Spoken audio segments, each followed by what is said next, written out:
But the last time I left off, we were just for today in the book, just for today, chapter one.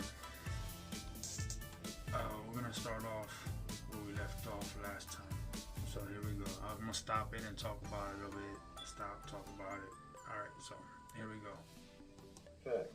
Still denying our faith in our higher power. Worrying is a lack of faith. Surrendering our will puts us in contact with a higher power, who fills the empty place inside that nothing could ever fill. We learn to trust God for help daily. Living just for today relieves the burden of the past and the fear of the future. We learn to take whatever actions are necessary and to leave the results in the hands of our higher power. The Narcotics Anonymous program is spiritual. We strongly suggest that members make an attempt to find a higher power of their understanding.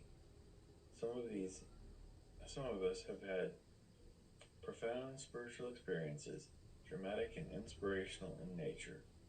For others, the awakening is more subtle. We recover in an atmosphere of acceptance and respect for one another's beliefs. We try to avoid the self-deception of arrogance and self-righteousness. As we develop faith in our daily lives, we find that our higher power supplies us with the strength and guidance that we need.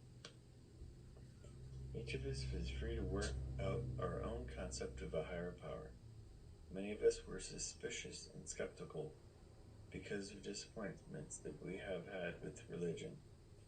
As new members, the talk of God we heard in meetings repelled us. Until we sought our own answers in this area, we were trapped in the ideas gathered from our past.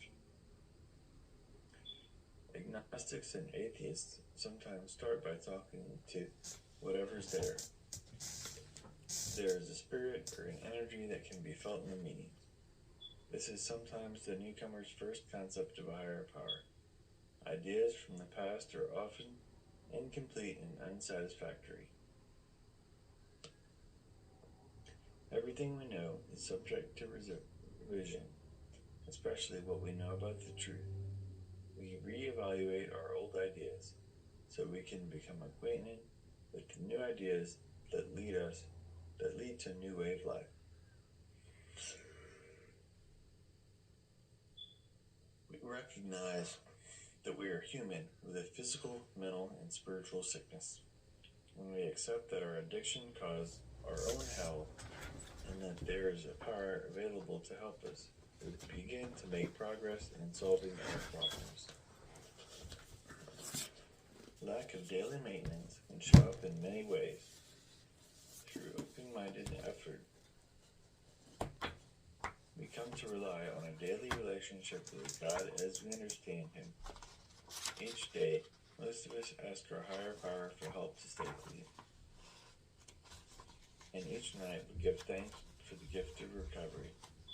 As our lives become more comfortable, many of us lapse into spiritual complacency and risking relapse. We often find ourselves in the same horror and loss of purpose from which we have been given only a daily reprieve. This is hopefully when our pain motivates us to renew our daily spiritual maintenance.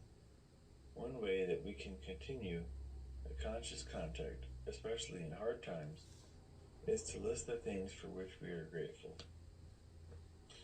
Many of us found that setting aside quiet time for ourselves is helpful in making conscious contact with our higher power.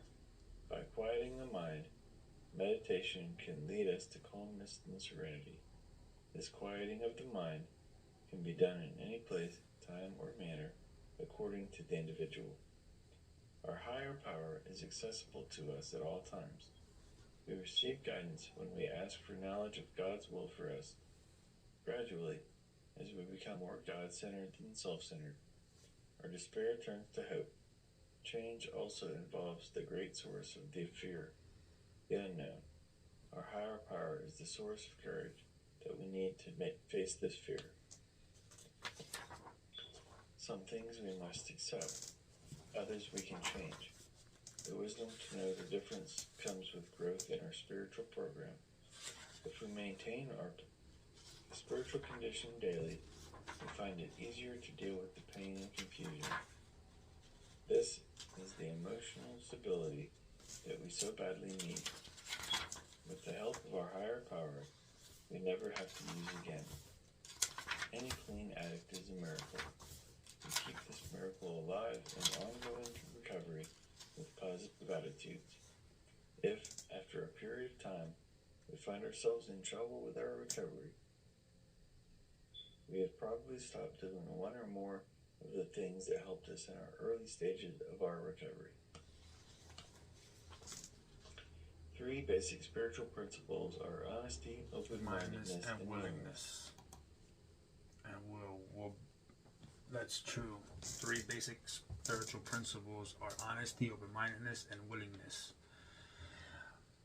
Like I was saying, I know for me, when I was in recovery, well, when I was in rehab or, NA meetings, Confront, and that's an outpatient program out here in Pennsylvania where I used to go to, and I had to basically put these 3 basic spiritual principles into my recovery before anything. You gotta be open-mindedness, you gotta be honest, you gotta be open-mindedness and willingness. These are the how of our program. The initial honest that we express is the desire to stop using. Next, we honestly admit our powerlessness and the unmanageability of our lives. So like I said before, anything, I had to come with grips of admitting first that I had a problem with drugs. Because if it wasn't for that, you're not ready to stop. As for me, I was already tired of living the way I was living for almost 19, 18, 17, 16 years, I think it was. It's a long time to be fucking doing drugs, excuse my language, but I know when I was in the rooms, I'm not gonna lie right now, I don't go to NA or AA. I have the 2 books here. I have the big book and I have the NA book where I read them here and there. I've been clean for 3.5 years now, and life is good. Life is good. Like I said, I have a channel, Addiction and Recovery Talk. If you can please subscribe to my YouTube channel. I'm trying to build it up here. It's free. It doesn't cost you a thing to hit subscribe. Comment down below. I'm building this channel up from top to bottom, or from bottom to top. I'm doing it from the muscle, so if you could please, subscribe to my channel. It's free. It doesn't cost you a thing. I'm trying to build this channel. If you could please help me, I really would appreciate it. Thank you very much. God bless. See you on the next one.